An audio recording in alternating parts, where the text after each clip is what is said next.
नमस्कार, आप देख रहे हैं प्राइम न्यूज और मैं हूं आपके साथ आलोक शुक्ला। देश भर में इस वक्त ज्ञानवापी और यूसीसी का मुद्दा गरमाया हुआ है। ज्ञानवापी मामले में आज चौथे दिन का एएसआई सर्वे लगातार जारी है। वहीं यूसीसी पर सरकार कानून बनाने की पूरी तैयारी में जुटी हुई है। इन दोनों ही मामलों पर बेबाकी से अपनी बात रखने वाले युवा चेतना के राष्ट्रीय संयोजक रोहित कुमार सिंह ने हाल ही में कहा था कि अब वक्त आ चुका है जब देश में समान नागरिक संहिता लागू हो। प्रधानमंत्री नरेंद्र मोदी के कारण कश्मीर से धारा 370 हटी, मुस्लिम बहनों को 3 तलाक से मुक्ति मिली है। हमारे साथ रोहित कुमार सिंह जी जुड़े हुए हैं। बहुत बहुत स्वागत है आपका प्राइम न्यूज पर रोहित जी। जिस तरह से लगातार बेबाकी से आप अपनी बात को रखते रहते हैं देश के और राष्ट्रीय मुद्दों पर, जिस तरह से यूसीसी को लेकर आपने साफ तौर पर कहा कि ये बहुत जरूरी है देश के लिए, क्या कारण है, क्या आधार है, क्यों आपको लगता है कि यूसीसी लागू होना इस देश के लिए बहुत ज्यादा अनिवार्य है? आलोक जी, जब देश आजाद नहीं था तो राजा महाराजा और प्रजा के लिए अलग अलग कानून थे। आपको मेरी आवाज स्पष्ट रूप से मिल रही है या तो गड़बड़ी का एहसास हो रहा है? बिल्कुल साफ मिल रही है, बोलिए आप। जब देश आजाद नहीं था, जब भारत माता के पैरों में गुलामी की जंजीरें टकरी हुई थी, तो इस देश के नागरिकों के लिए और इस देश पर राज करने वाले आताताइयों के लिए 2 अलग अलग कानून थे। लेकिन जब महात्मा गांधी जी के नेतृत्व में चले स्वतंत्रता आंदोलन में भगत सिंह जी, चंद्रशेखर आजाद जी, राजगुरु जी, सुखदेव जी, बटुकेश्वर दत्त जी, महेश्वर शुक्ला जी, राम प्रसाद बिस्मिल जी, अशफाकुल्लाह खान साहब जैसे महान क्रांतिकारियों के प्राणों की आहुति के बल पर, नेताजी सुभाष चंद्र बोस के त्याग पर, सरदार पटेल के संघर्षों के कारण जब हमारे देश को आजादी मिली, भारत माता स्वतंत्र हुई और जब देश को बाबा साहब अम्बेडकर के नेतृत्व में, मार्गदर्शन में देश का सबसे पवित्र पुस्तक प्राप्त हुआ संविधान, तो फिर इस देश में धर्म के आधार पर विभेद क्यों? इस देश में बहुसंख्यक आबादी के लोग देश के संविधान के प्रावधानों को मानते हैं, तो फिर देश के अन्य सम्मानित धर्म के अनुयायियों को मानने में तकलीफ क्यों?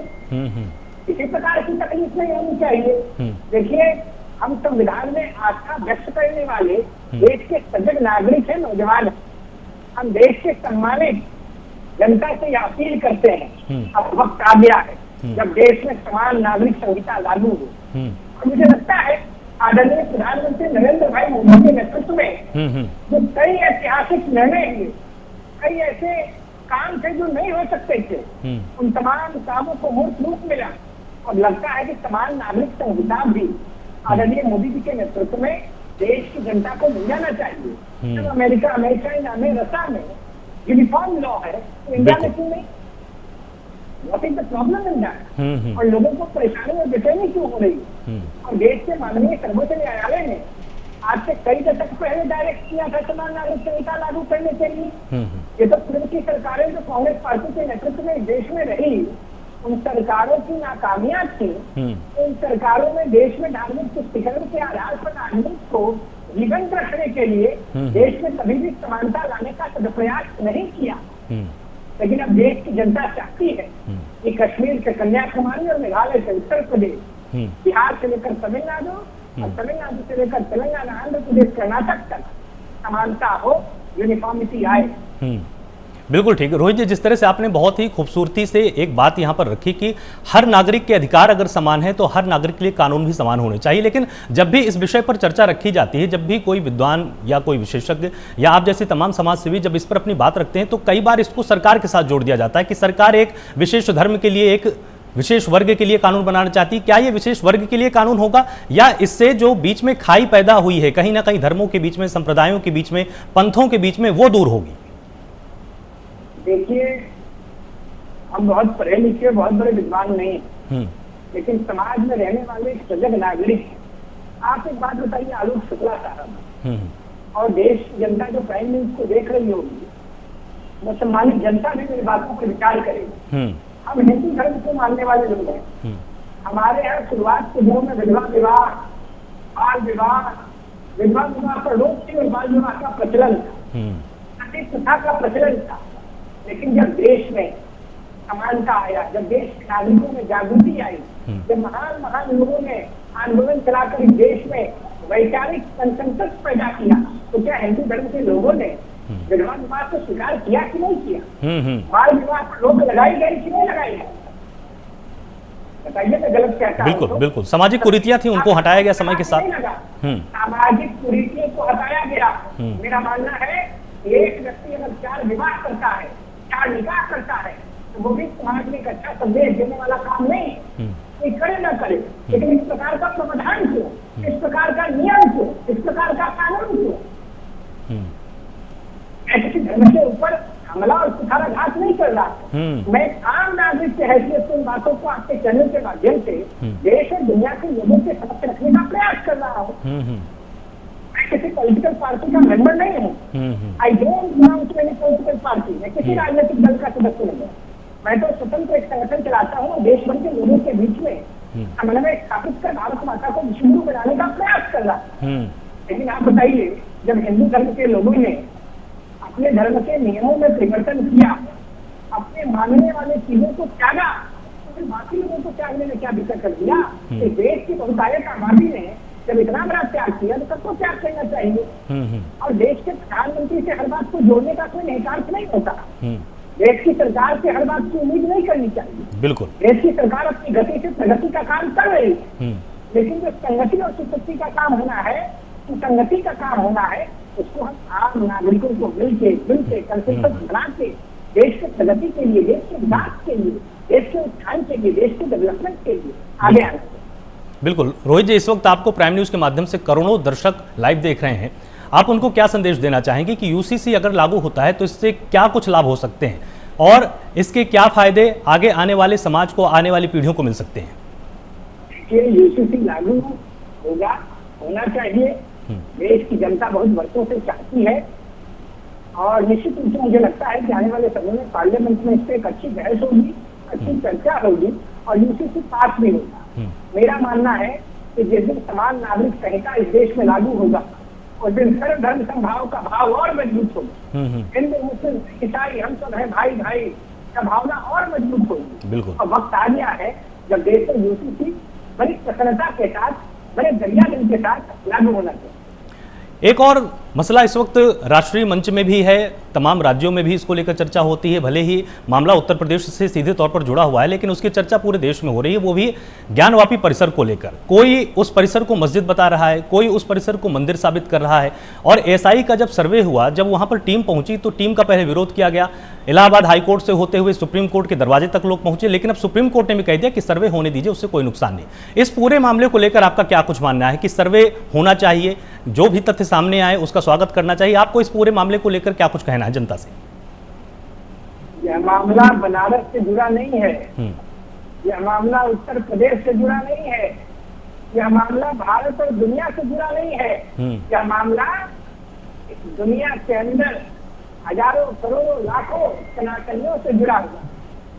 यह मामला विश्व के निर्माणकर्ता भगवान विश्वेश्वरनाथ से जुड़ा हुआ।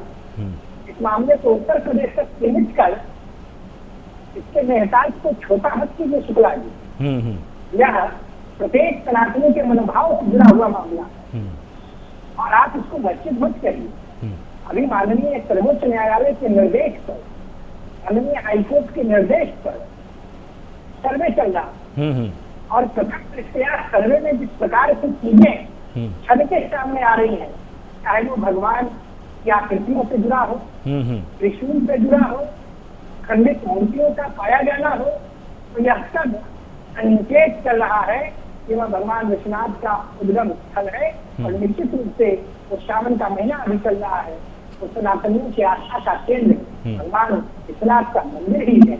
निश्चित रूप से सर्वे के बाद और माननीय न्यायालय के हस्तक्षेप के बाद ये स्पष्ट रूप से सामने आएंगी और मुझे लगता है कि देश के लोगों को इस मामले में भी कंसेंसस बनाते हुए, बड़े दिल का परिचय देते हुए स्वीकार करना चाहिए कि वो भगवान विश्वनाथ जी का मंदिर है, भगवान विश्वेश का केंद्र है। बिल्कुल। और जिस तरह से उसमें पहले विरोध किया गया, लेकिन अगर मैं एक बात इसमें कहूँगा, उससे शायद आप भी सहमत होंगे कि ठीक है, धर्मनिरपेक्षता अपनी जगह पर है, संविधान अपनी जगह पर है, कानून अपनी जगह पर है, लोगों के मौलिक अधिकार अपनी जगह पर हैं, लेकिन लोगों के अंदर धार्मिक भावनाएं तो होती हैं। अब चाहे उसमें हिंदू भाई हों, चाहे उसमें मुस्लिम भाई हों, हर किसी की अपनी अपनी धार्मिक भावनाएं, तो उसको भी एक्सप्रेस करने के लिए आज़ादी तो होनी चाहिए ना। कि अगर हिंदुओं की धार्मिक भावना है कि वो विश्वेश्वर महादेव का ज्योतिर्लिंग है, तो अगर इसको कोई लगातार व्यक्त कर रहा है, अगर वो कोर्ट जा रहा है और इंसाफ की गुहार लगा रहा है, तो इसको बार बार सांप्रदायिक रंग फिर क्यों दिया जाता है? इसके लिए आप क्या कुछ कहना चाहेंगे? देखिए, दो बातें मैं आपको स्पष्ट कर दूं। इस देश में अगर सब कुछ सबसे बड़ा कुछ सर्वोच्च है तो वो बाबा साहब अम्बेडकर का दिया हुआ संविधान है। और संविधान के प्रावधान के बल पर ही 50 साल, सैकड़ों साल से इस देश में सनातन धर्म को मानने वाले लोगों ने लड़ाई लड़ी और आज आर्कियोलॉजिकल सर्वे ऑफ इंडिया के द्वारा सर्वे किया जा रहा है। अगर संविधान का समाधान नहीं होता तो सनातनियों की लड़ाई को ताकत से मिली होती और माननीय न्यायालय का संरक्षण नहीं होता तो कभी भी सर्वे नहीं हो पाता। बिल्कुल। तो पहले तो इस बात को समझ लीजिए कि हिंदू हो, मुस्लिम हो, सिख हो, ईसाई हो, बौद्ध हो, जैन हो, पारसी हो, किसी धर्म पंथ मजहब को मानने वाले भाई और बहन हैं, उनकी भावनाएं चाहे वो धार्मिक हो, सामाजिक हो, निजी हो, उनका संरक्षण तभी हो सकता है जब देश में संवैधानिक प्रावधान होगा। तो निश्चित रूप से भारत के संविधान के कारण सनातनियों के मनोभाव का संरक्षण हो रहा है। और मुझे लगता है कि संविधान के प्रावधानों के बल पर और माननीय न्यायालय के हस्तक्षेप के उपरांत दूध का दूध, पानी का पानी होगा। और भगवान विश्वेश की नदी काशी में स्थापित मंदिर का जो पक्ष कहीं न कहीं विस्मय में है, वो बिल्कुल स्पष्ट हो जाएगा। बिल्कुल, आपने जो बहुत ही बेबाकी के साथ इन तमाम सवालों के जवाब दिए। एक चीज़ मैं आपसे और भी जानना चाहूँगा कि जिस तरह से यूसीसी को लेकर भी कई बार विरोध किया गया, कई बार लोगों को डराने का प्रयास इस देश में किया गया कि एक धर्म विशेष के खिलाफ है। जब ज्ञानवापी का मसला आया तब भी लोगों के बीच में भ्रम फैलाया गया कि हो सकता है कि इससे आपकी मस्जिद छिन जाए या आपकी जो नमाज पढ़ने का अधिकार है वो छिन जाए। जो इस तरह के भ्रामक प्रचार होते हैं सोशल मीडिया के माध्यम से लगातार, उसके बारे में आप जनता को, जो प्राइम न्यूज़ के माध्यम से आपको तमाम दर्शक देख रहे हैं, उनको कैसे आगाह करना चाहेंगे कि वो लोग भी कितने सावधान रहें? देखिए, हम इस देश की जनता का बहुत सम्मान करते हैं और हिंदुस्तान की जनता प्रेम और सौहार्द में विश्वास रखती है। और आज भारत को एक ऐसा प्रधानमंत्री मिला है आदरणीय नरेंद्र भाई मोदी जी के नेतृत्व में, जो हर धर्म, हर पंथ, हर विचार, हर विचारधारा के संरक्षण का प्रयास कर रहे हैं। तो निश्चित रूप से कंबल ओढ़ के सोने की जरूरत है, किसी को कोई परेशानी नहीं होगी। भारत अखंड है, भारत की अखंडता और आने वाले समय में बढ़ने वाली है। भारत विश्व गुरु के रूप में स्थापित हो रहा है। भगवान विश्वेश सबका कल्याण करेंगे। श्रावण के महीने में समस्त देश और दुनिया के लोगों को मैं शुभकामना आपके चैनल के माध्यम से दे रहा हूँ। और ये अपील जरूर करूंगा कि चाहे यूसीसी का मामला हो या ज्ञानवापी मंदिर से जुड़ा मामला या कोई और भी मामला, सबको मिलजुल कर बड़े दिल का परिचय देते हुए देश में एक बड़े काम को आगे बढ़ाने का प्रयास करना चाहिए। बिल्कुल। और आपने जिस तरह से ये बात कही कि सरकार लगातार वो एक परिप्रेक्ष्य बना रही है, लगातार ऐसा वातावरण बना रही है जिसमें हर किसी के अधिकार भी सुरक्षित हों और हर किसी का विकास भी हो। कई बार ऐसा होता है कि मान लीजिए सरकार के कुछ काम हमको पसंद आ गए और अगर हमने काम की तारीफ कर दी तो लोग ये जोड़ने लग जाते हैं कि आप तो सरकार के प्रवक्ता हैं, आप तो सरकार का ही पक्ष ले रहे हैं। ऐसे लोगों को आप क्या जवाब देना चाहेंगे कि अगर सरकार ने कुछ बेहतर किया है तो उसकी तारीफ तो होनी चाहिए, और कभी कभी लोग आलोचना भी करते हैं, लेकिन इससे सत्ता पक्ष और विपक्ष का होने का अनुमान नहीं लगाना चाहिए ना। इस पर आप क्या कहेंगे? हम तो किसी पॉलिटिकल पार्टी के मेंबर नहीं हैं। आज लगता है कि मोदी साहब अच्छा कर रहे हैं, मोदी साहब की प्रशंसा में खड़े हैं। भाई, हिंदुस्तान की जनता, पूरी देश की जनता राजनीति नहीं करती है ना। बिल्कुल। जब अच्छा काम होगा तो अच्छा स्वीकार करना होगा। आपको ये गौरवशाली तो नहीं लग रहा है? अमेरिका जो पूरे दुनिया को लीड करता है, उसके प्रेसिडेंट खड़े होकर के और अमेरिका के सांसद खड़े होकर मोदी मोदी मोदी मोदी वेद कर रहे हैं। बिल्कुल। फ्रांस आज अपने देश का सर्वोच्च स्थान हिंदुस्तान के प्रधानमंत्री को दे रहा है। फ्रांस के पार्लियामेंट में मोदी जिंदाबाद, मोदी मोदी हेठे छोटे के नारे लग रहे हैं। क्या हर कुछ जाति और धर्म के चश्मे में ही समझ के रह जाएगा? अपने दिल को बड़ा कीजिए, अपने आँख की रोशनी को बढ़ाइए। नरेंद्र मोदी भगवान सूर्य की भांति चमक रहे हैं। भारत आज विश्व के पटल पर स्थापित हो चुका है। देश की प्रतिष्ठा और वैभव बढ़ गया है। भारत माता के जयकारे के नारे पूरी दुनिया में लग रहे हैं। और यह सब तब संभव हुआ है जब मोदी जी भारत के प्रधानमंत्री हैं। अंत में बस आपसे एक अपील करना चाहूंगा कि प्राइम न्यूज़ के दर्शकों को आप क्या संदेश देना चाहेंगे, क्योंकि लगातार करोड़ों लोग आपसे जुड़े हुए हैं, आपको सुन रहे हैं। क्या आप उनको मैसेज देना चाहेंगे? देखिए, हमारा देश सोवरेन सेक्युलर सोशलिस्ट देश है। इसके भावनाओं को बचा के रखना है।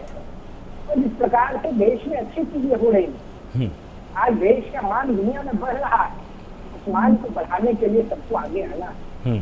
और देश के आम नौजवानों से अपील करते हैं कि देश में जितने सो कॉल्ड हिपोक्रेट राजकुमार आ गए, पॉलिटिकल डायनेस्टी स्थापित हो गई, उन पॉलिटिकल डायनेस्टी के खिलाफ भगत सिंह, चंद्रशेखर आजाद, राजगुरु सुखदेव, बृजेश्वर दत्त, सुभाष चंद्र बोस के बलिदान और त्याग को याद करते हुए एक बड़े अहिंसात्मक लड़ाई को लड़ने की जरूरत है। और देश में स्थापित हो रहे परिवारवाद के पौधे को वृक्ष नहीं बनने देना है। प्रयास करना है नौजवानों को मिलकर भारत माता के वैभव को दिनों दिन बढ़ाने के लिए काम करना है। बहुत बहुत शुक्रिया हमारे साथ यहाँ पर जुड़ने के लिए रोहित जी, और बेबाकी से तमाम सवालों के जवाब देने के लिए। और आपने जिस तरह से संदेश जनता को दिया है कि जो स्वतंत्रता संग्राम सेनानियों की आहुति हुई है, जो उन्होंने बलिदान दिया है, उस देश को व्यर्थ नहीं जाने देना है। उस देश को हमें ऐसा बनाना है कि पूरा विश्व कहे कि अगर विश्व के मानचित्र में कोई सबसे मजबूत मुल्क है, राष्ट्र है, तो वो भारत है। जुड़े रहिए प्राइम न्यूज के साथ।